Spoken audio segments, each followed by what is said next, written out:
Did the world's most powerful nations make a mistake they can never undo? A mistake so devastating that it continues to haunt their economies, disrupt their workforces, and even erode their cultural foundations. These nations once dismissed a resilient, talented, and fiercely hardworking group of people, only to realize far too late that they had pushed away the very individuals who helped build their nations from the ground up. We're talking about the quiet exodus of Guyanese immigrants, men and women who contributed to critical industries, shaped vibrant communities, and held nations together during their toughest times. Today, Guyana itself has transformed into one of the fastest-growing economies on the planet.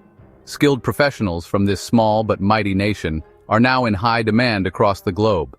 But here's the twist. Many countries that once turned them away are now scrambling to fill the gaps they created. The result? Crippling labor shortages, collapsing industries, and a deep sense of regret. In this deep dive, we'll uncover the top 10 countries that regret forcing out Guyanese immigrants and explore why their short-sighted immigration policies have backfired spectacularly. By the end, you'll see why no country should underestimate the value of the very people who help keep its economy alive. 1. The United Kingdom.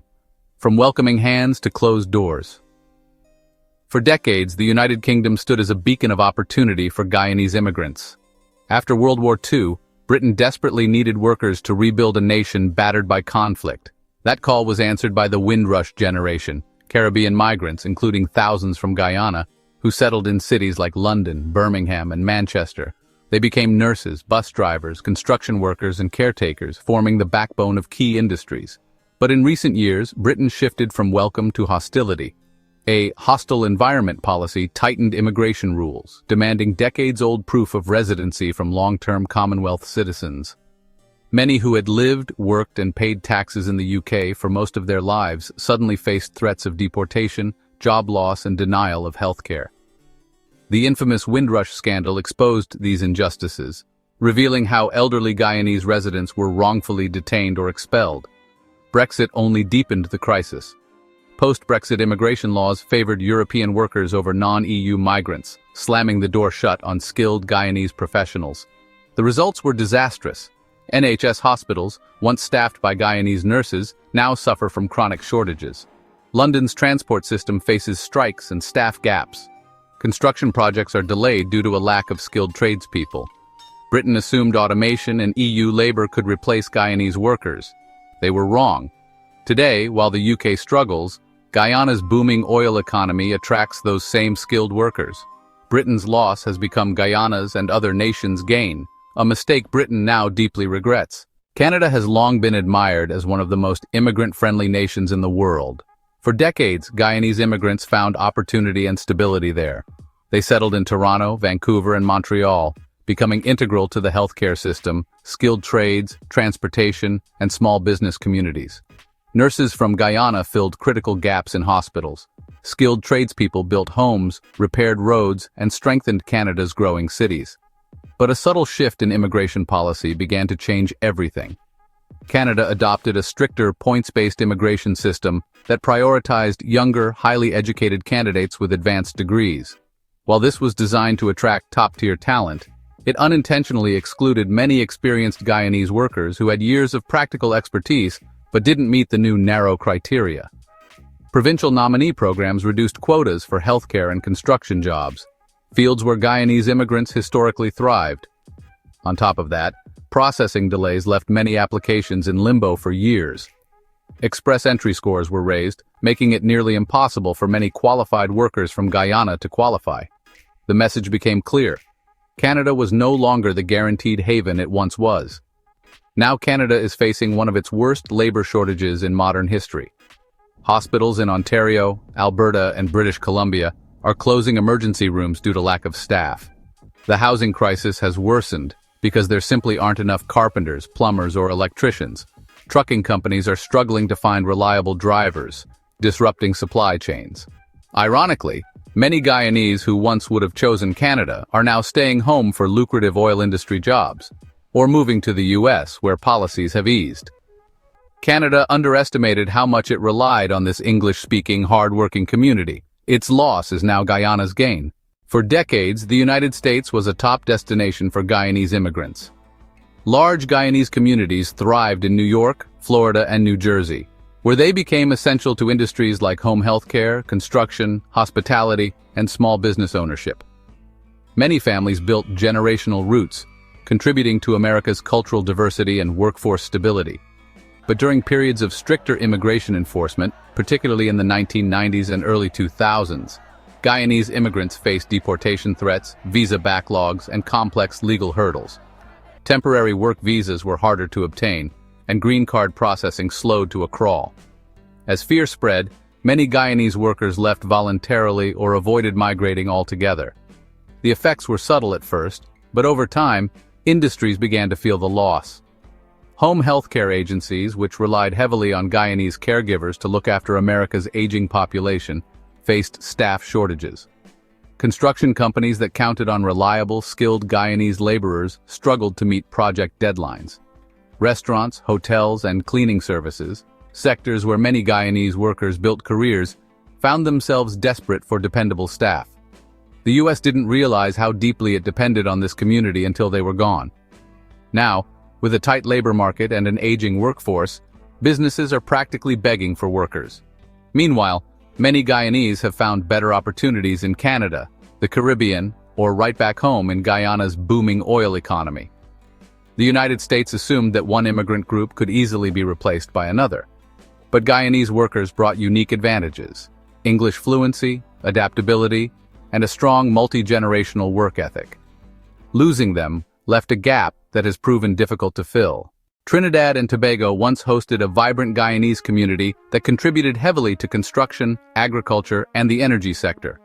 For years, Guyanese workers willingly took on the toughest jobs, laying pipelines, building infrastructure, and working in fields that many locals avoided.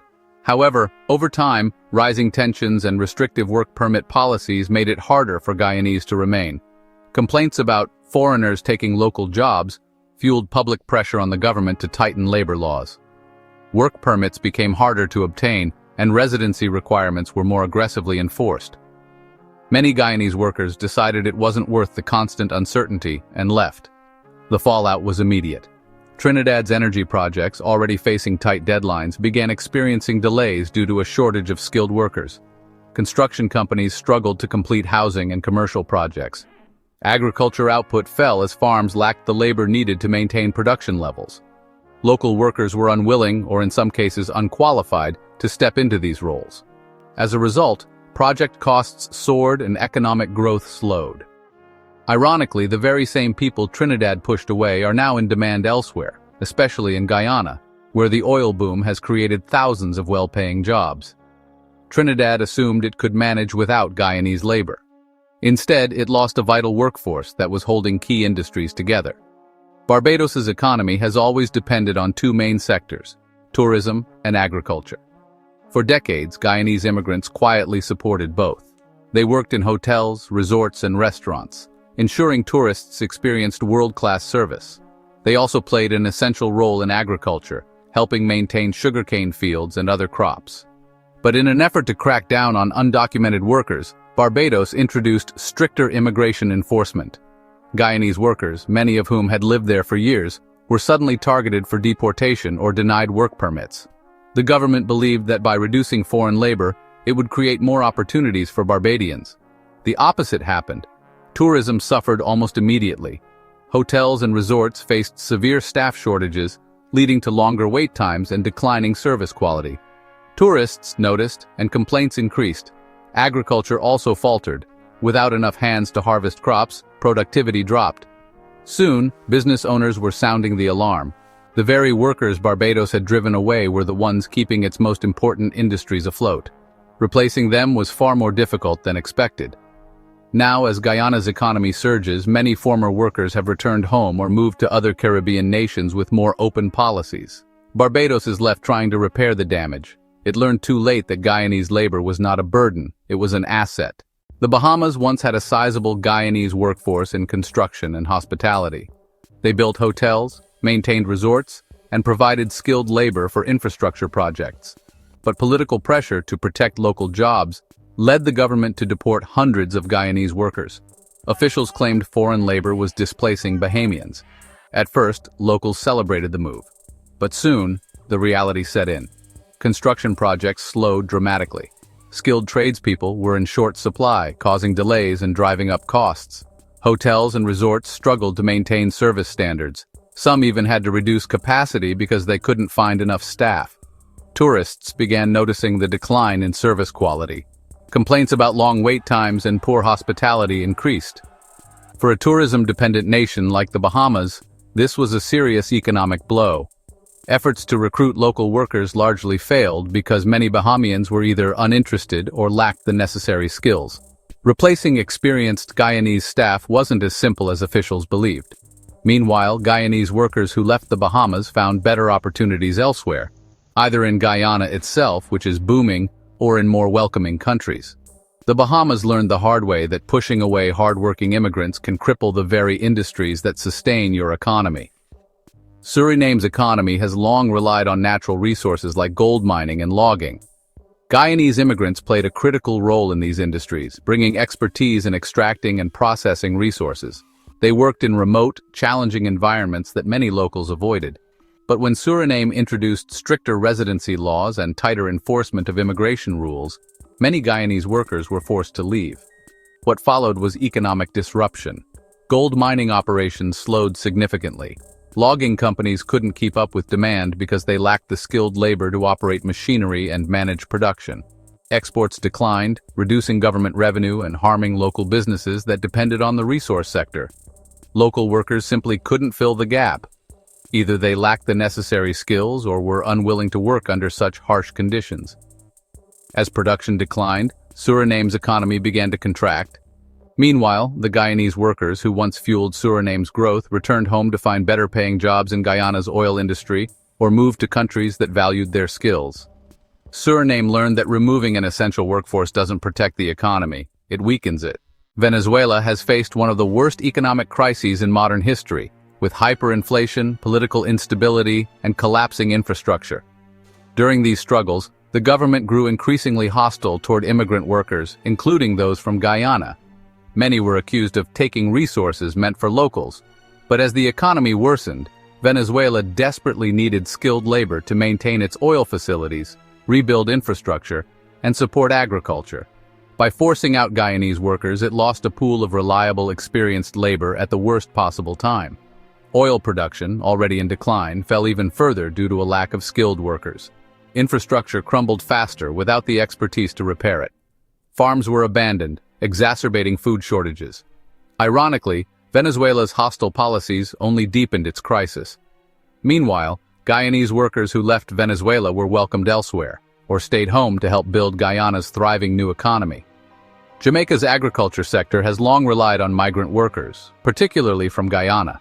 They worked in sugarcane fields, banana plantations, and other essential farming operations.